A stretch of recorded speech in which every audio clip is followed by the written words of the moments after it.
भाजपचे केंद्रीय नेते अमित शहा येऊन गेले, बैठका झाल्या तिन्ही पक्षांच्या एकत्र. बोलताना ते असं बोललेले की आम्हाला मोठे आंदोलनं हाताळायची सवय आहे. गुर्जर पटेल यांचं आंदोलन आम्ही हाताळून सत्तेवर आलो, मराठ्याचे आंदोलन आम्ही तसंच हाताळू. आणि ते फडणवीस बघून घेतील म्हणून. बरं, हे बघा, एकतर ते काय उद्देशाने बोललेत हे नाही, मला मी बघितलं नाही, काहीच बघितलं नाही. मी माझ्या शरीराच्या वेदना आणि माझ्या समाजाच्या वेदना मला माहिती आहे, त्यामुळं मी माझ्या याच्यातच होतो, मी बघितलं नाही.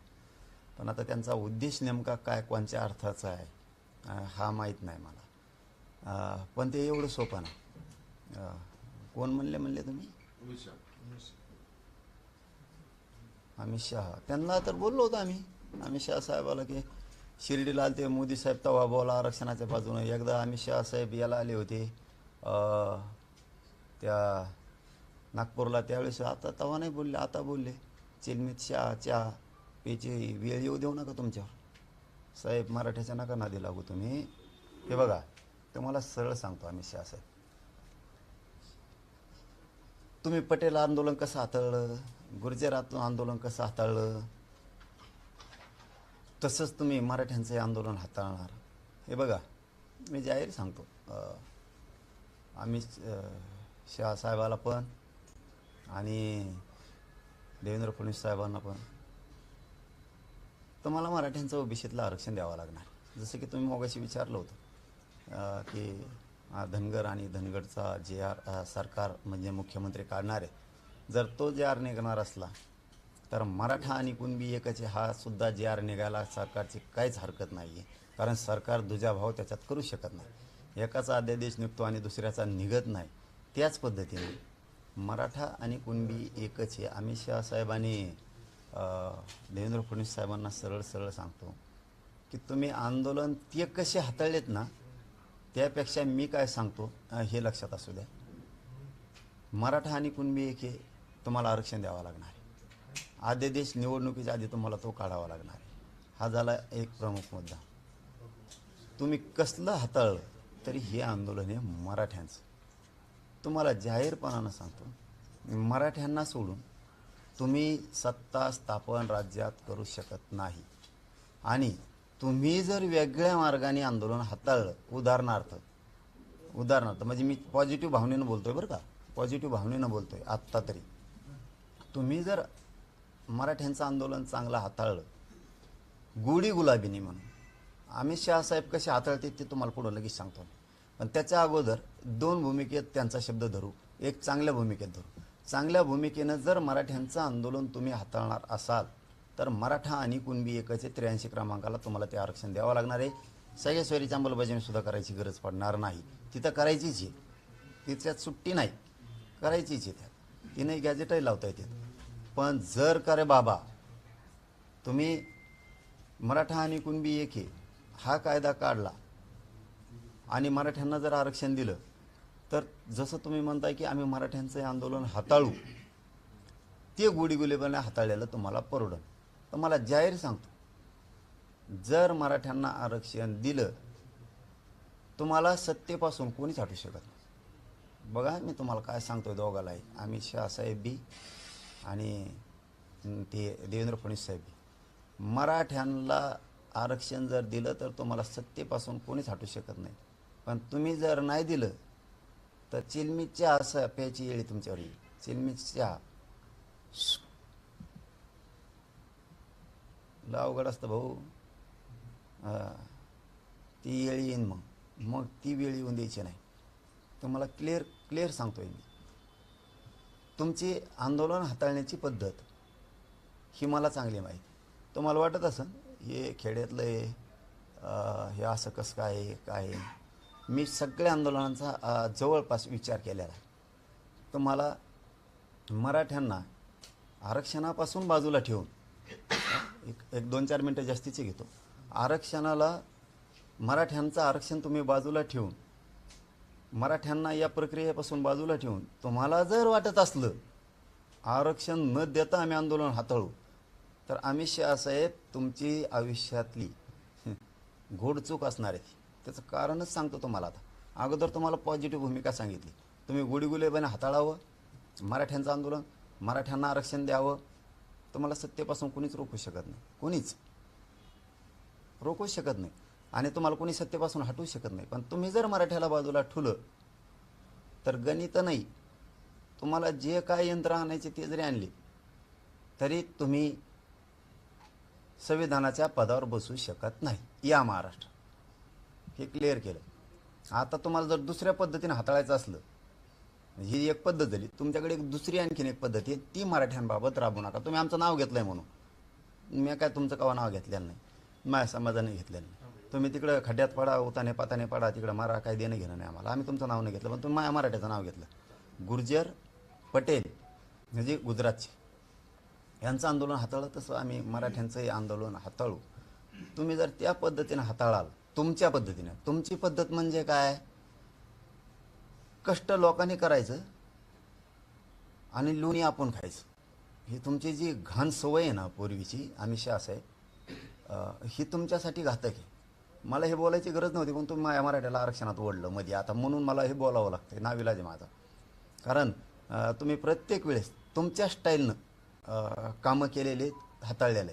जसं की उदाहरणार्थ उदाहरण म्हणून देतो, जसं की भाजपासाठी रक्त अंगातलं पूर्ण संपवून घेतलं वाजपेयी साहेब आहेत, त्याच्यानंतर अडवाणी साहेब आहेत, त्यानंतर जॉर्ज फर्नांडिस आहेत, त्याच्यानंतर अरुण जेटली साहेब आहेत, व्यंकय्या नायडू साहेब आहेत, त्याच्यानंतर आपले महाजन प्रमोद महाजन साहेब आहेत, सुषमा स्वराज आहेत. अशी जी एक टीम होती पूर्वीची, अशोक सिंगल, मला वाटतं प्रवीण तोगडिया, मुरली मनोहर जोशी, हे जे मोठमोठाले टीम होते, मला वाटतं रामजेठ मलानीसुद्धा बहुतेक त्या याच्यामधलेच आहेत. ह्या लोकांनी स्वतःचा ध्येय झिजवला. आमिष असं आहे, ते तुमचं कुटुंब होतं म्हणून तुमचं साधलं. मराठ्यांचं आंदोलन तसं नाही हाताळायचं. हां, ज्या माणसानं उभा देश पिंजून काढला त्यांना तुम्ही कोपऱ्यात बसले, त्यांचं नाव आहे लालकृष्ण अडवाणी. हो, तुम्ही कसं हाताळताय स्वतःच्या कुटुंबाला, तो एक परिवार आहे तुमचा, ते तुमचा अंतर्गत विषय, आम्हाला नाही देणं घेणं. पण तुम्ही पटेलांशी गुर्जराशी मराठ्यांचं आंदोलन जोडलं आणि तुम्ही त्या हाताळायच्या भूमिकेत निघाला. तुमच्या त्या पद्धतीने हाताळणार असाल तर ते होतं तुमचं कुटुंब, त्यांनी सहन केलं. इथं महाराष्ट्र एक असा आहे की ज्यावेळेस दिल्लीवरती किंवा भाजपवरती संकट येईल त्यावेळेस दोन्ही हातावरती आपल्या जबाबदारी महाराष्ट्र घेतो आणि हिमालयासारखा उभा राहतो तुमच्या पाठीशी. त्या महाराष्ट्रातल्या मराठ्याशी जर तुमची इतकी वाईट नियत असेल आंदोलन हाताळण्याची त्या पद्धतीनं की तुम्ही तसं हातोळं म्हणजे हटू, म्हणजे ज्यांना कुणाला पंतप्रधान व्हायचं आहे त्यांना होऊ द्यायचं नाही, ज्यांना कुणाला पुढं जायचं आहे त्याला जाऊ द्यायचं नाही. जो कोणी रेसमध्ये पंतप्रधानाच्या त्याला 2-3 दिवस ठेवायचं. उदाहरणार्थ मनोहर पर्रीकर हे ज्या वेळेस काम करायचे त्यावेळेस त्या रेसमध्ये आले की तुम्ही त्यांना बरोबर हाताळायचं. म्हणजे तुमची हाताळण्याची पद्धत सांगतो ती मराठ्यात वापरायची नाही. हो, तुम्ही मराठ्यात तिन्ही तळात कोणी ठेवणार नाही. आम्ही तुम्हाला तिन्ही तळात आम्ही शाहसाहेब त्या भानगडी जर पडलात, गोडी गुलाबीने आरक्षणाचा प्रश्न मार्गी काढा. प्रत्येक वेळेस तुमची ती स्टाईल आहे ज्या पद्धतीत, जसं की योगी आदित्यनाथ साहेब ज्यावेळेस त्या फ्रंटला येत आहेत की आता हे पंतप्रधानाच्या लेवल जाणार, तुम्ही हाताळलं रिव्हर्स टाकलाच म्हणून समजायचं. ही जी तुमची पद्धत आहे हाताळण्याची स्वस्वार्थासाठी, स्वतःचे लोक पायाखाली दाबवण्याची, ही इथं मराठीच्या आंदोलनात चालत नसती. कारण इथं मनोज जरांगे पठ्य आहे, हे लक्षात ठेवा तुम्ही. हीच पद्धत तुम्ही ज्या वेळेस पुढं जायचं आहे तुम्हाला त्यावेळेस तुम्ही संपवता. ज्या लोकांना उभं आयुष्य घातलं त्या लोकांना सुद्धा संपवायला तुम्ही, जसं की आपले शिवराज चव्हाण मामा, ज्या माणसानं मध्य प्रदेश स्वच्छ केला, एकदम चांगल्या पद्धतीत पुढं डेव्हलप केला, जो माणूस रेसमध्ये चालला तो माणूस तुम्ही कसा हाताळला हे आम्हाला सांगायची गरज नाही. सुषमा स्वराज यांना तुम्ही कसं हाताळलं हे आम्हाला सांगायची गरज नाही आहे. ही तुमची हाताळण्याची पद्धत आम्हाला चांगली माहिती आहे. ज्यावेळेस नितीन गडकरी साहेब त्या स्टेजला जाणार आहे त्यावेळेस कसं हाताळायचं हे आम्हाला चांगलं माहिती. तुम्हाला तुमच्या स्वार्थासाठी तुम्ही ज्यानं तुम्हाला मोठं केलं त्याचं नाव न घेण्याऐवजी ज्यांनी तुमचा भाजपरूपी संसार मोठा केला, ज्यांनी योगदान दिलं त्याचं नाव तुमच्या तोंडातून चांगलं निघण्याऐवजी तुमचं दुसऱ्याचं निघतं की ज्यांनी तुम्हाला विरोध केलाय त्याला म्हणताय तुम्ही आम्ही त्यांच्या कणगुळीला धरून राजकारण शिकलोय. म्हणजे तुमची हाताळण्याची पद्धत दोघांची ही आम्हाला चांगली माहिती. तुम्ही माझ्या मराठीवर बोललात म्हणून मला तुमच्यावरती बोलायची वेळ आली. तुमची ही काम करण्याची पद्धत जी आहे ना, ही हाताळण्याची, ही तुमच्यासाठी खूप घातक आहे. तुम्हाला दिसतंय ते बरं. अमित शहा साहेब, तुम्हाला फक्त दिसतंय हम करो सो कायदा काहीतरी, ते तुम्हाला वाटतंय. पण तुम्ही इतके येडी जनता या देशातली समजूच नका. तुम्ही जे माणसं आयुष्य त्यांनी घातलं, वसुंधरा राजे साहेब, ज्यांनी आपल्या मनगटावरती सगळं भाजप पेलून धरलं होतं, ज्या काळात तिथं वाढत नव्हतं, ती परिवर्तनाची लाट ज्या लोकांनी निर्माण केली, त्यांच्या जोडीला ज्योतिरादित्य शिंदे साहेब, हे लोक ज्या वेळेस त्या रेसला येतील त्यावेळेस तुम्ही कशा मागे फेकायचे, तुमच्या आंदोलन हाताळण्याची पद्धत काय, तुमच्याच लोकांचा घात तुम्ही कसा करायचा. आंदोलनाकडे येतो मी, तुम्ही आंदोलन तेही कसे हाताळले त्याच्याकडे पण येतो. आज येतोयच तुमच्याकडे मी आता. पण तुम्ही तुमचे सुद्धा कसे हाताळलेत. तुम्ही अनंतबेन पटेलांचं काय केलं. पटेलांचा वापर करून तुम्ही गुजरातमध्ये कोणत्या बेटावरती काय उभा केलं, दीव दमनच्या बेटावरती तुम्ही काय उभा केलं, नगर हवेलीच्या बेटावरती तुम्ही काय उभा केलं, सिलवाशाच्या बेटावर तुम्ही काय उभा केलं, आणि स्वतःचे लोक तुम्ही खड्ड्यात घालून तुम्ही वर येण्यासाठी तुम्ही कोणत्या थराला गेलेला आहेत ना, ते मला वाटत नसेल की इतक्या लांबपर्यंत काय काय करायला आहे. कारण माझ्या मराठ्याचं आंदोलन हाताळायच्या भानगडीत जर पडाल तर तुम्हाला सांगतो तुमचा राजकीय एन्काउंटर होणार. तुम्ही असे राजकीय एन्काउंटर इतके केले की भयानक केले. तुम्ही चांगले काय कमी केलं होतं प्रमोद महाजनांनी. कुठं कमी पडली होती ती, कुठं लालकृष्ण अडवाणी कमी पडले होते, कुठं मनोहर जोशी कमी पडली होती, मुरली मनोहर जोशी. काय कमी पडले हे लोक. सुषमा स्वराजांनी काय कमी पडले, कोणते लोक तुम्ही पुढे आणले आणि लगेच मागं घातले. तुम्ही प्रत्येक जागेवर हीच सिस्टम केली. तुम्ही हरियाणा झारखंडला तेच केलं, तुम्ही गोव्यातही हीच केलं, तुम्ही कर्नाटकाला पण हीच सिस्टम राबवली, तुम्ही तामिळनाडूला हेच केलं. तुम्ही काम करताना तुमचे लोक फक्त एकदा वातावरण ढवळून निघूस तर वापर केला आणि नंतर तुमच्या सोयीनुसार तुम्ही तुमचा पक्ष आणि सत्ता हाताळली. तुमच्या सोयीनुसार हे तुम्ही सगळ्यात मोठं पातक केलेलं आहे. का प्रवीण तोगडे यांनी काम नाही केलं, पळून जायची वेळ आणली तुम्ही त्यांच्यावरती. अशोक सिंघालांनी काम नाही केलं, पळून जायची वेळ आणली. हिंदू राष्ट्र सेनेसारख्या असं मोठमोठ्या विश्व हिंदू परिषद, बजरंग दल सारख्या लोकांनी तुमच्या पक्षासाठी तुमच्यासाठी काय नाही काम केलं. या लोकांनी जेलं नाही भोगली तरी तुम्ही असं हाताळलं की त्या लोकांवरती वाईट परिस्थिती आज. ही तुमची काम करण्याची सिस्टम आहे. तुम्ही जे तुम्हाला मोठे करतायत त्यांना तुम्ही संपवताय. अशा पद्धतीचं आंदोलन तुम्ही हाताळता, तुमचा पक्ष सुद्धा हाताळता. उगा आता ते मोहन भागवत साहेब खंबीर खुटाडणी गेलं म्हणून जमलं नाही. तुम्ही कोणाला सोडलेलं नाही, तुम्ही इतके पूर्वी ते वैद्य साहेब पण त्यांच्यामध्ये होते. तुम्ही सुदर्शन बहुतेक नाव आहे त्यांचं. हे लोकांनी जे काम केलेलं आहे, यांनी हे भाजप, हे राष्ट्र, इथला विचार, इथली प्रगती वाढावी म्हणून कामं केले. आणि तुम्ही सत्ता हस्तगत करायसाठी तुम्ही RSS सुद्धा सोडलं नाही, तुम्ही मोहन भागवत साहेब सुद्धा सोडलं नसतं. पण ते लय खंबीर निघालं खुटाड म्हणून तुमचं काही चाललं नाही. हे विचार आहेत का तुमचे हाताळण्याचे. गुर्जर आंदोलन असं हाताळलं, पटेल आंदोलन तसं हाताळलं, मग मराठ्यांचं हाताळणार, हे विचार आहेत का तुमचे हाताळायचे. हे विचार आहेत भगतसिंगाचे, हे विचार आहेत राजगुरूंचे, हे भारत माता की जय कोणचे, हेगडेवारांचे हे विचार आहेत, लोकमान्य टिळकांचे हे विचार आहेत, कोणते छत्रपती शिवरायांचे विचार आहेत, हे उपाध्यायांचे हे विचार आहेत का ते. कोणते विचार चालवायला तुम्ही, कोणचं हिंदुत्व चालवलं तुम्ही. कळस बसायच्या अगोदर मूर्त्या बसवणार आहे तुम्ही आणि तुम्ही मराठीत आंदोलन हाताळणार. आता कोणचा विचार चालवाला तुम्ही. सावरकरांचे हे विचार आहेत, देशातल्या जनतेचे विरोधी विचार आहेत का त्यांचे. मग ही देशातली जनता नाही का, पटेल, गुर्जर, मराठा, हे आंदोलन तुम्ही असे हाताळणार. आता मुळीत काढायचे. कोणतं डोकं चालवताय तुम्ही. तुम्ही स्वतःला किती महान बुद्धिवादी समजताय. राजकीय एन्काउंटर करणं म्हणजे बुद्धी चालवणं नाहीये साहेब. दादागिरीच्या जोरावरती मी काही करल हे लय दिवस नाही चालत. ज्या लोकांनी तुमच्यासाठी मोठमोठ्या महाराजांनी खस्ता खाल्ल्या त्यांना सुद्धा आउट केलं तुम्ही. मोठमोठाले तुमच्याकडे लीडर होते सामाजिक क्षेत्रात काम करणारे की जे बीजेपी वाढवत होते. या लोकांना हाताळताना तुम्ही तुमच्या सोयीनुसार घेतले आणि बाकीचे लोक संपीत तुम्ही पुढे गेलात आणि तुमचेच दुसरे तर संपवले तुम्ही. हे विचार जास्त दिवस नाही टिकत. एक दिवस असे खतखत आणि श्वासा उद्रेक होतो की लोक सत्तेच्या पलीकडे जातात आणि जे यंत्रणेचा ज्या एजन्सीचा तुम्ही वापर करताय लोकांसाठी त्या एजन्स्या सुद्धा एकदा कदरतात आणि शेवटी ते बाजूला होतात.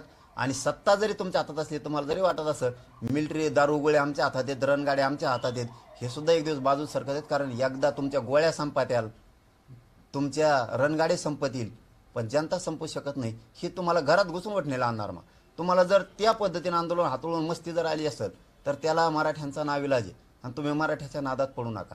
हां काय केलं तुम्हाला काय मोठेपण वाटलं त्याच्यात. गुर्जर आंदोलन मोडून काय वाटलं तुम्हाला. मी तर पहिल्यापासून गुर्जरांनाही सांगतोय जाटांनाही सांगतोय पटेलांनाही सांगतोय यादवांनाही सांगतोय यांना मोठ्याल्या जाती संपवायच्यात. मुसलमानालाही सांगतोय मराठ्यांनाही सांगतोय यांना मोठ्याल्या जाती संपवायच्यात. तुम्ही शहाणे व्हा. का लय मोठेपण मिळालं तुम्हाला. पटेलांचं आंदोलन ज्या पटेलांना पोलादी पुरुषोत्तम म्हणत होते सरदार वल्लभभाई पटेलांना ज्यांनी या देशात खचलेला देश आणि त्या देशात मनगटात जे लोक खचले होते त्यांच्यात पोलाद भरलं होतं असे शब्द होते दारदार.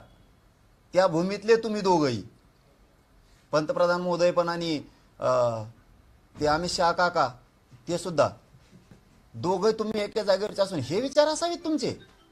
मराठ्यांचं आंदोलन हाताळू काय मिळालं तुम्हाला मोडून. पटेलांचं आंदोलन मोडून गुर्जरांचं आंदोलन मोडून जाटांचं आंदोलन मोडून काय कोण काय करताय तुम्ही. हे हाताळण्याची पद्धत नाही आहे. याला दादागिरीची पद्धत म्हणतात आणि ही लय दिवस टिकत नाही आणि लोक टिकूही देत नाही. तुमचे काम करण्याची हाताळण्याची पद्धत सगळ्या एजन्सी सुद्धा माहीत झाली सगळ्यांना. IB ला माहीत झाली रॉला माहीत झाली CID ला माहीत झाली CBI ला माहीत झाली इंटरपोलला सुद्धा माहीत झाली. सगळ्यांना माहिती तुमची हाताळण्याची पद्धत काय. सगळे कदारलेत. तुम्हाला वाटतंय फक्त की ह्या देशातला व्यवसाय खुश आहे. अजिबात नाही. गुजरातमधला सुद्धा नाही. तुम्हाला वाटत असेल मुंबई किंवा इकडचे तिकडचे व्यवसाय आम्ही पळू आणि तिकडं नेऊ. तुमची काम करण्याची खुन्नशी वृत्ती तुम्हाला संपवत जाणार आहे. गुजरातमधले असणारे मोठमोठाले हिरे माणिक मोत्याचे व्यावसायिक सुद्धा परदेशात चाललेत. तिकडं अमेरिकेला चाललेत जपानला चाललेत चीनला चाललेत त्या हॉलंडला चाललेत इंग्लंडमध्ये आहेत ते केनियाकडे चाललेत ते दक्षिण आफ्रिकेकडे चाललेत. दोन व्यवसाय तुमच्या भीतीनं उभा आहेत. एक तिकडे एक इकडे तुमच्यासाठी नको उठलायचा म्हणून. तुम्ही लोकांना खोल जाळ्यात घुसायला लावू नका. अमित शहा साहेब मराठ्यांच्या आंदोलनाला नीट हाताळा. तुम्हाला वाटतंय तुमच्याकडे लय दादा आहेत गुंड आहेत सगळ्यांकडे आहेत. हो सगळ्यांकडे आहेत. प्रत्येकांची फक्त मजबुरी आहे. तुम्ही फक्त दिसताय आणि लोक दिसत नाहीत. तुम्हाला वाटत असेल माझ्याकडे मध्य प्रदेश राजस्थान बिहार इकडं तिकडं थोडेफार आमच्याकडे गुंड पाळलेले आहेत आम्ही उज्जैनकडे काही पाळलेले आहेत त्या जोरावरती आम्ही काही करून घेऊ कोणाला धमकू कोणाला आणू कोणाच्या मागे CBI लो शिड्या लो मारून टाकायच्या धमक्या देऊ मग आम्ही सत्ता काबीज करू. हे इसरा प्रत्येक राज्यात प्रत्येकाकडं आपण आपल्या राज्याचा स्वाभिमान असणारे गुंड आहेत. मग महाराष्ट्रात मराठी गुंड आहेतच तेलंगणाकडं आहेतच तामिळींकडं आहेतच मध्य प्रदेशवाल्यांकडं आहेतच ज्यांचं पश्चिम बंगालवाल्याकडे येतं. आणि त्या पश्चिम बंगालवाल्याचं तर काय हाल केले तुम्ही अमित शहा साहेब. एकीकडून म्हणायचं म्हणजे तुमची आंदोलन हाताळण्याची पद्धत अशी. तुमचा स्वार्थ असला की दिदी म्हणायचं दिदी आम्हाला डबा भरून लाडू देते आणि एक शाल देते तुम्ही म्हणायचं आणि त्याच ममता दिदीच्या मागा लागायची. ही तुमची पद्धत. आमचे सगळ्यांचे गुरु लालकृष्ण अडवाणी म्हणायचं आणि अवमान त्यांचाच करायचा. ही तुमची पद्धत. तुमची आंदोलन हाताळण्याची पद्धत आम्हाला चांगली माहिती. हा तुम्ही पटेल गुर्जर उलट आता जागे केले. तुम्ही यादव्या माजवल्या. तुम्ही बिहारचा उत्तर प्रदेशचा असाच कार्यक्रम केला. मुलायम सिंग यादव लालू प्रसाद यादवच्या अंगावर घाल लालू प्रसाद यादव नितीश कुमारांच्या अंगावर घाल चंद्रबाबू नायडू त्यांच्या अंगावरती घाल. जे नितीश कुमार पंतप्रधानाच्या लेवलमध्ये होते तुम्ही काय काय काय चॉकलेट कुंकड दाखवता तुमचा काही भरोसा नाही. तुम्ही त्यांचेही गेम लावले. तुम्हाला किती राजकीय ज्ञान आहे हे सगळ्याला माहिती. दादागिरीचं राजकीय ज्ञान आणि जनता परिवर्तनाच्या दिशेनं नेणं, हा भारत देश आपण काय म्हणू त्याला महागुरू बनवण्याकडे न्यायचं, आर्थिक सत्तेकडे न्यायचं, हे विचार वेगळे आणि दादागिरीनं नेण्याचे वेगळे. अहो तुमच्यावरती न्यायपालिका सुद्धा खुश नाहीये. काय म्हणतात सर न्यायाधीश तुमच्याबद्दल? कोणाला शिकवताय तुम्ही आंदोलन हाताळायचं? सर न्यायाधीशांच्या भूमिका तुमच्याबद्दलच्या काय आहेत? इतक्या भयान परिस्थित्या करून ठेवल्या तुम्ही. आर्थिक सगळे जडणघडण ज्या माणसानं बसवली त्या माणसाला सुद्धा तुम्ही नीट विचारत नाहीये. तुमचे काम करण्याची पद्धत म्हणजे फक्त खुर्ची आणि खुर्ची बस. नुसते कोणत्या महाराजांनी तुमच्यासाठी कामं केले नाहीत? कोणत्या रामदेव बाबांनी तुमच्यासाठी काम केलं नाही? त्यांचे भक्त तुम्हाला मतदानाला चालतो, तुम्हाला त्यांचे चालतो, नरेंद्र स्वामी चालतेत, स्वामी समर्थांचे चालतेत, तुम्हाला सगळ्यांचे सांगते, जे गुरुदेव चालतेत, तुम्हाला ते आसाराम बापूंचे भक्त मतदानाला चालते, ते राम रहिमांचे भक्त तुम्हाला मतदानाला चालतेत, सगळ्यांचे चालते तुम्हाला. आणखीन कोण कोण महाराज असतील त्यांचे चालतेत. हा ते बिचारा राव, ते आपला हे काय नाव आहे त्यांचं, रामदेव बाबा, हा ते बिचारे आपले पाय टांगड्या वाकड्या करू करू करू करू लोकांना बिचारे ते शिकवित येत. त्यांचं जगाच्या पाठीवर एक प्रोडक्ट निर्माण झालं होतं, प्रोडक्ट की त्याची तोडीस तोड कोणीच करू शकत नव्हतं, कोणीच. आहे ना तुमचा माणूस तो? का बरं बंदी घातली त्यांच्या विक्रीवर, आयात निर्यातीवर? रामदेव बाबांनी काय केलं तुमचं? ते बिचार मत होतं तूप खाओ, घी खाओ, बाजरी खाओ, गहू खाओ, ज्वारी खाओ, आजची दळून आणलेली खाओ, लिंबाच्या काड्या खाय कुठं, बबूल खाय कुठं, शेंगा खाय, याच्या शेंगा खाय, येड्या बाबळीच्या शेंगा खाय, काही लाकडान गोट्यान, ही पाला खाय, त्यो पाला खा, ही साबणी खाओ, त्यो करू. बिचाऱ्यात चाललं होतं आपलं कसं खायना. घातलेलं बंदी तुम्ही त्याच्यावर. काय वाईट केलं त्या माणसानं? हे तुमचे हाताळण्याची पद्धत. तुमचं ऐकलं की चांगलं, नाही ऐकलं की दिधारा लगेच. पुरी बंदी घातली, साबणीवर बंदी घातली, त्याचे बिस्कुट होते पतंजलीचे, सगळा फेस फाडून टाकला त्याचा, काही ठेवलं नाही तुम्ही. हे तुमचे आंदोलन हाताळण्याची पद्धत.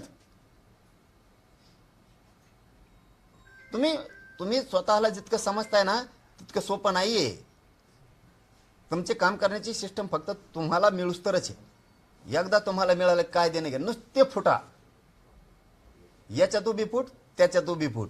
अरे मला त्या राजकारणाशी नाही देणं घेणं, मला तिकडं जोडू नका. मी सत्य आज एक माणूस म्हणून बोललोय, मी आज सत्य म्हणून माणूस म्हणून बोललोय. आणि हेही शब्द क्लिअर सांगतो तुम्हाला मी. त्या महाविकास आघाडीचं देणं घेणं नाही आम्हाला, त्या भाजपचं देणं घेणं नाही, काहीच देणं घेणं नाही. अहो आम्ही शास आहे. आता काँग्रेसाने काही दिलं नाही म्हणून तर लोकांना तुम्हाला निवडून दिले ना. ते काही फायदे करीत नाहीत म्हणून तर तुम्हाला निवडून आणले लोकांनी. आता तुम्ही असे आंदोलन हाताळणार का आमचे? मग दादागिरीनी ते काही देत नाहीत म्हणून तर लोकांनी तुमच्या डोक्यावर बोलायला टाकलाय ना. तुमच्याकडून अपेक्षा व्यक्त केल्यात ना, कशाला केल्यात? आणि किती दिवसाने बोलताय तुम्ही? 13 महिने आंदोलन झाल्यावर आणि निवडणुका जवळाला हाताळतो म्हणून. इतक्या दिवसानंतर किती दिवस? अहो तुमची सगळ्यांना पद्धत माहिती आहे. तुम्ही किती विचित्र आहे. त्या 2 भावा सुद्धा फुट पाडले राहू तुम्ही, त्यांना सुद्धा सोडलं नाही तुम्ही. जिथं तुम्ही सत्य मान्य नाही करणार, आता तुमचे कुत्रे 4-5 जण उठतीनच. आता 4-5 कुत्रे, माकडी मुकडी, हे आता हे पतंजली बिस्किटावले, हे आमके तमके 4-5 जण लिंबाच्या काड्या चगळीणारे, हे बेसरामाच्या काड्या खाणारे, हे उठतीनच. आता तुम्हाला खरं सांगितलं पटतच नाही, तुम्हाला पटणारच नाही ना. आम्ही तर तुम्हाला पहिल्यांदाच सांगितलं ना. त्या काँग्रेसने काही दिलं नाही म्हणून लोकांनी झपाटून पाडून टाकलं, त्यांना दारून पराभव केला, त्यांना तुम्हाला आणलं, तुम्ही असले निघाला. अरे इथं भाजपच नव्हतं. त्या बाळासाहेब ठाकरे साहेबाच्या सानिध्यातून त्या गोपीनाथ मुंडे साहेब असतील किंवा ते प्रमोद महाजन असतील, आणखीन जॉर्ज फर्नांडिस यायचे त्यावेळेस, अनेक त्यांचे ते बरेचसे लोक येऊन ते जोड्या करायचे, याला साक्षीदार आहेत ना. शिवसेनेचे जुने कट्टर शिवसैनिक शिंदे साहेबांपासूनचे हे सगळेच येतं. काय जेवढे असतील ते राणेसाहेब येतं, मला वाटतं त्यांचे जुने दत्ताजी साळवी साहेब येतं, बरेचसे सामंत साहेब येतं, त्याच्यानंतर मनोज जोशी सर येतं, हे भरपूर येते सगळेच. मला वाटतं हे विजय वडंटीवार साहेब सुद्धा पूर्वी तेच होते वाटतं बहुतेक. हे सगळी तीच टीम आहे मोठी. अरे ते त्यांचं तर कुठं ना करून टाकलं तुम्ही. ते तुमची भूमिका काय पाहिजे अमित शहा साहेब, कसं हाताळायला पाहिजे. जाऊ दे, पूर्वी आम्ही नव्हतो, तुम्ही होतात. तुमच्या दोघा भावा ते राज ठाकरे आणि उद्धव ठाकरे. मी एक घराण्याबद्दल बोलतो, मला राजकारण तिकडे काढी लागून दे. तुमची कशी हाताळण्याची पद्धती. एखादा म्हणतो त्या टायमाला उभा करू लागली होती, अरे जाऊन ते दोघं झगडे मत भांडव एकामेकासंग, तुम्ही गप्प बसो दोघं, त्यावेळेस चलती होती. तुम्ही समजून सांगायला पाहिजे दोघाला, त्या हे करायला पाहिजे. जुळून आलं की लगेच मध्ये चाल बाजूला आहे. मला तर वाटतं त्याची कोई निर्मिलच काढली. ते गप्पच बसलं, प्रचारात लागलं धडक लगेच. एक नाही दोन माणसं सुद्धा आली ना, अशी सरळ प्रचाराला लागलं. अरे अरे अरे काय तुम्ही लोक, हीच पद्धत नाही. उलट तुम्ही अमित शहा साहेबासारख्यांची अशी पद्धत पाहिजे. भांडण लागलं, हां कोणात लागलं, उदाहरणार्थ गिरीश महाजनमध्ये लागलं किंवा फडणवीस साहेबात लागलं, हे बंद करा ते मिळत दोन तोंडात दिन दोघाच्या. ही सिस्टम पाहिजे तुमच्या. लगेच पचका फास सोडून देतात, ते झाले मोकळे की लगेच तो नंबर लागला त्याचा. अरे काय लोक तुम्ही आंदोलन हाताळता. त्या राज ठाकरे ते कोण उद्धव ठाकरे साहेब हे जे फाकलेत, त्या राज साहेबाला त्यांना दोघाला एक एक कान फाडत द्यायची. एक मोठे आहेत तुम्ही आज. पूर्वी त्यांच्या बापानं भाजप वाढवलं किंवा मोदी साहेबांना आसरा दिला, ती दंगल झाली त्या गोदर हत्याकांडाची, त्यावेळेस साथ दिली. या देशात तुमच्या बाजूने कोणी उभा राहत नव्हतं त्यावेळेस. तर म्हणायचं दोन दोन थोबडे ठेवून दे, नीट राहिले दोघं संगत चाला. दोघं भाऊ गळ्यात हात टाकू एकामेकाचा, रोडाने हिंडो भाऊ दोघं कानाकान फिरो डांबरी असं बोलण्या का तर ते दिलं सोडून ते त्यांच्या चिंधड्या वाजून देणार. ही सिस्टम चांगली नाही तुमची, ही सिस्टम चांगली नाही तुमची. आता काँग्रेस चांगला नाही म्हणून तो लोकांनी तुम्हाला आणलंय. तर तुम्ही असले निघायला लागलात आंदोलन हाताळायला, मराठीचं आंदोलन मोडायला निघालात तुम्ही. कोणाला ठुलं तुम्ही? कोणाला नाही ठुलं. तुमच्यासाठी काम करणाऱ्यानं सगळ्यांचा कार्यक्रम केला तुम्ही. टोटल काय ठेवलं नाही. सगळी अर्थव्यवस्था डबघाईला आणली तुम्ही. व्यवसाय उद्योग सगळं डबघाईला आणलं. काहीही नीट ठुलं नाही. ना तुम्ही नेता ठुला, ना समाजात सामाजिक कार्यकर्ता ठेवला, ना महाराजात महाराज ठेवलाय, ना कुठं देवस्थानात नीट ठुलंय. तुमच्या पद्धतीनं तुम्हाला जसं वागताय तसं वाग. पण शेवटी लिमिट असतं, शेवटी खूप लिमिट असतं. शेवटी एकदा जर लोकांनी मनात घेतलं तर हे भयानक परिस्थिती होत असते, भयानक परिस्थिती होत असते. हां तुम्ही आम्ही बी कट्टर हिंदू आहेत. हो आम्ही बी या राष्ट्राचे सेवकाच आहेत पठ्ठे. हां कट्टर हिंदू आहेत आम्ही सुद्धा भक्तच आहेत. पण आम्ही आमच्यात हातळून वाटोळं नाही करीत तुमच्यासारखं. हो तुम्ही फक्त आम्हाला दाखवायचं आम्ही म्हणजे आमचे आंदोलन मोडायचे तुम्हाला. पटेलाचे, गुर्जराचे, जाटांचे, मराठ्यांचे, धनगरांचे आंदोलन आमचे मोडायचे तुम्हाला आणि दुसरे जागवायचे. म्हणजे ज्यांनी आमची मुंबई, ज्यांनी आमचा भारत देश परेशान केला त्या बांगलादेशनं, हां त्या हरामखोरबाईला तिकडं ठोकलं, तिला सांभाळायला तुम्ही, इकडं आणून सांभाळणारे तुम्ही. आणि आंदोलन आमच्या हातळून मोडायचे. ज्याने आमचं काश्मीर, ज्याने आमची सगळी मुंबई बेजार केली, त्या शरीफाच्या पोरीच्या लग्नाला तुम्ही. वारे आंदोलन हाताळायला निघाले तुम्ही. ज्यांनी आमचा देश बरबाद करायला चालले, सगळ्या याचे डोके तुमच्या पुढे बंद पडलेत. आणि तुम्ही आता आमच्या गरीबाचे आंदोलन हाताळणार, आम्हाला गरीबाला मोठं नाही होऊ देणार तुम्ही. कुठं चालली तुमची भूमिका अमित शहा साहेब? म्हणजे तुम्हाला मराठ्यांची कत्ली करायची, तुम्हाला मराठ्यांवर गोळीबार करायचे आणि आंदोलन हाताळून मोडून टाकायचं, ही तुमची भाषा. आणि ती बी मराठ्या संघ नाही टेकणार तुम्ही, कोणीच नाही टेकणार तुम्ही, कोणीच टिकणार नाहीत. आणि या देशातल्या सगळ्या क्षत्रियांना सावध होणं गरजेचं आहे. आता क्षत्रियांना सावध होणं खूप गरजेचं आहे. यांचा आलेख अन्यायाचा वाढत चाललाय. यांना परिवर्तनाशी देणं घेणं नाहीये. यांना अर्थव्यवस्था मजबूत व्हायची देणं घेणं नाहीये.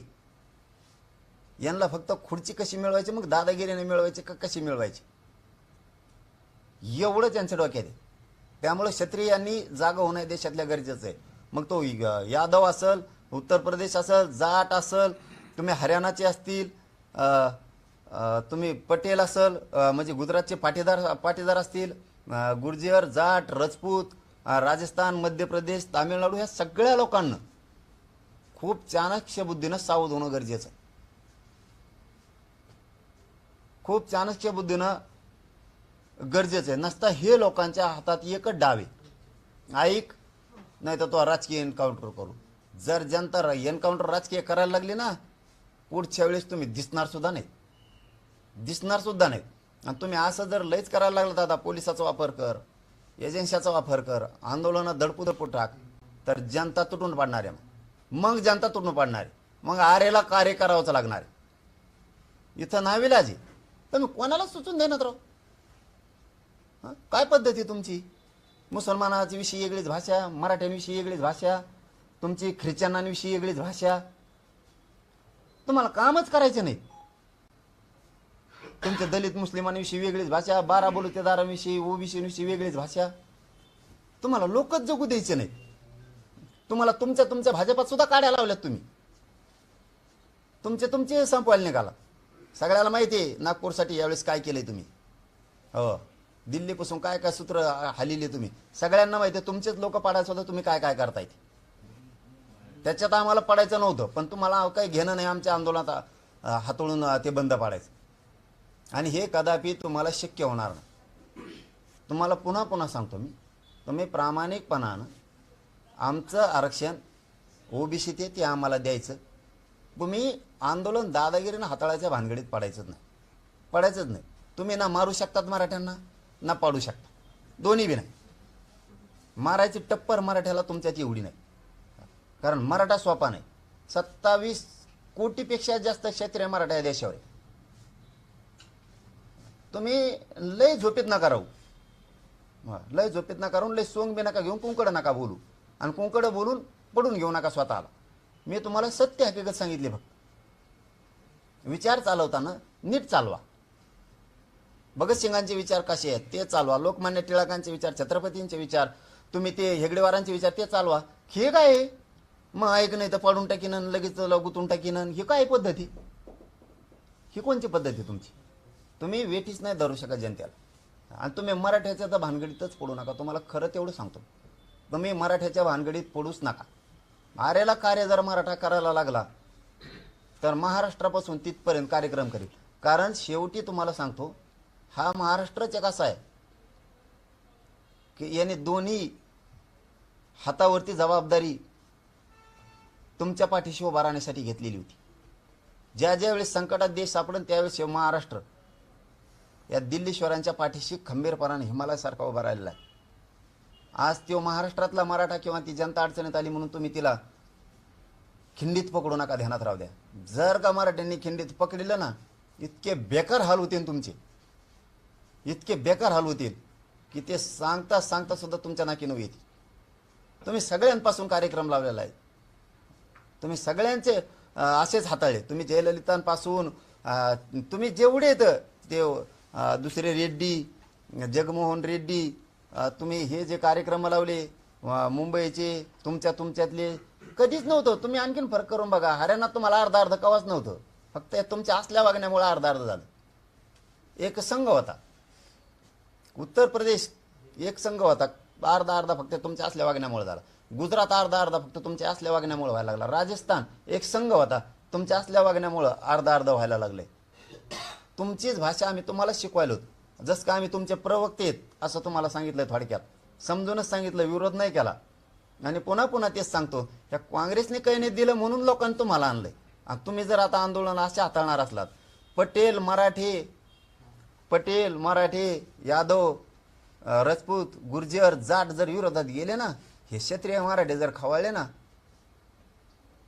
बिनबुडच झाला तुमचा, खलास. पाटील तुम्ही त्यांच्या एक वक्तव्यावर बरंच काय बोलला. तुम्ही फार गांभीर्याने त्यांच्या वक्तव्याची दखल घेतली. तुम्हाला काही शंका येते, भीती वाटते आंदोलन वेगळ्या पद्धतीने आहे? मराठ्यांचं आंदोलन हाताळायची टप्पर त्यांच्यात नाही, हे मला चांगला माहिती. त्यांना फक्त 2च सल्ले. मराठ्यांना ओबीसीतून आरक्षण द्यायचं, कानं निरळं टाकायचं नाही. तुम्हाला सत्तेपासून कोणीच खाली घेऊ शकत. पण मराठ्यांना डावलून, मराठ्यांना कारण निरळं टाकून तुम्ही जर आंदोलन हाताळताल तर त्यांना चांगलं माहिती, मराठे जाताना गुजरातहूनच कटकपर्यंत गेले होते, पानिपतपर्यंत. मराठे काय करू शकतात ना, मग हे त्यांना चांगलं माहिती. आणि भेद फेद नाही मी नाही कोणालाच. माझ्याजवळ ऐका, मी हे मराठ्याचे खानदान ही अवलादच अशी, हे कोणालाच मुजीत नाही. गफ आहे तर गफ आहे, ही कोणालाच मुजीत नाही. जर तरायला लागली ना, की कोणालाच मोजित नाही, मोजणार सुद्धा नाही कवाच कोणाला यायचे ते मग आम्हाला कार्य करावं लागणार आहे, मग त्याला नावे लागेल होऊ दे काय व्हायचं. पाटील, तुम्ही दसरा मेळावा घ्यायचं म्हणतायत आणि दसरा मेळाव्यासाठी तर बैठकी होतीये, तर तयारी कुठपर्यंत आलेली आहे? काय आदेश दिले समाजाला किंवा बांधवांना? नाही दसरा मेळावा होणार आहे का? नाही मी दसरा मेळाव्याच्या बद्दलचं मी घेतणार आहे किंवा घेणार नाही असं काहीच नाही. कारण गड काय ठरवल ती महत्त्वाची भूमिका असते. कारण ती काय राजकीय नाही, ते सामाजिक. तिथं ना राजकीय कोणता निर्णय होणार आहे. जर ठरलं तर, जर नारायणगडावरती दसरा मेळावा करायचा ठरला तर तो परंपरेचा दसरा मेळावा असणार. जर ठरला तर परंपरेचाच, कुठल्या जातीचा नाही, राजकारणाचा नाही. तिथं सगळे भक्त येऊन दर्शन घेतात. आणि जर ठरलं तर मी त्या मेळाव्याला जाणार. आज बैठक आहे मला वाटतं, मी त्या मेळाव्याला जाणार. भक्तांचे, येणारे सगळ्यांचे, माता मावल्यांचे सगळ्यांचे आशीर्वाद मी तिथं जाऊन घेणार आहे, त्यांच्या पाया पडून. जर आज काय निर्णय होतो मला माहीत नाही. जर हो ठरलं तर भयानक होणार आहे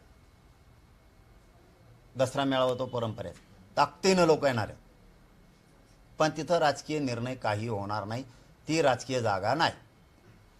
तुम्ही संबोधित करणार का तिथून? तुम्ही संबोधित करणार का तिथून दसरा मेळाव्याला? आणि आपली ताकद दाखवण्याचा प्रयत्न करणार असं सुद्धा विरोधक त्यावर टीका करतात. नाही विरोधकाला कामच काय दुसरं, कशावर टीका करते ते? आता आम्ही शहासाहेबाला आम्ही काहीच बोललो नव्हतो तरी ती टीका करते. हाताळीन म्हणतात आंदोलन मराठीचं. तसं त्यांना कामच काय, तिथं ताकद नाही. ताकद दाखवायची बघू आता पुढं 24ला पाडायचे का उभा करायचे, ती ताकद दाखवू.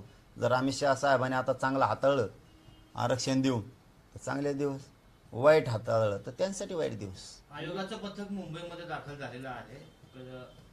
निवडणुकांची महाराष्ट्राचा आढावा देखील घेतलाय. तुम्ही नेमकी निवडणुकीची कशी तयारी करतायत, किती जागा लढणार आहेत? आचारसंहिता पुढच्या लागू वेळेस लागू शकते. शकते. पण ते आता त्यांचं तारखा ठरल्याशिवाय आम्ही निर्णय घेणारच नाही. काय करायचं, पाडायचेत का उभा करायचं, तारखा जाहीर नाहीत. त्यामुळं आम्ही काहीच बोलणार नाही आहेत त्यावरती. त्यांच्या तारखा तर होऊ दे एकदा, त्यांचे गणित जर नाही बिघडले तिथून पुढं. आता अमित शहा साहेबांनी पुन्हा दुसरं ढवळून ठेवलं आहे आता ही खेळ, की मी आंदोलन हाताळणार, असं करणार तसं करणार. बघू मग तुम्ही कशी हाताळतात ती. निवडणुकीत एवढं सोपं नाही साहेब.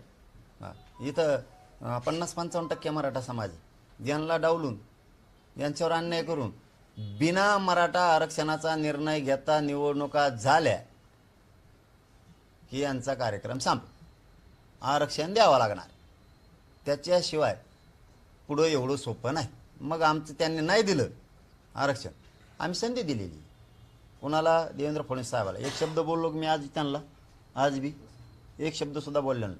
मी कंप्लीट 20 दिवस झाले फडणवीस साहेबांना सांगितलं होतं मी उपोषण करतोय, म्हणजे मीडियाच्या माध्यमातून मी उपोषण करतोय, मला राजकारणात जायचं नाही, माझ्या समाजाला जायचं नाही. तुम्ही म्हणता राजकीय भाषा बोलतो, एक शब्द बोलणार नाही. बोललो का फडणवीस साहेबाला एक शब्द राजकीय बोललो का? काही एक शब्दसुद्धा नाही. आत्ता बोललो ते अमित शहा बोलले म्हणून त्यांना बोललो.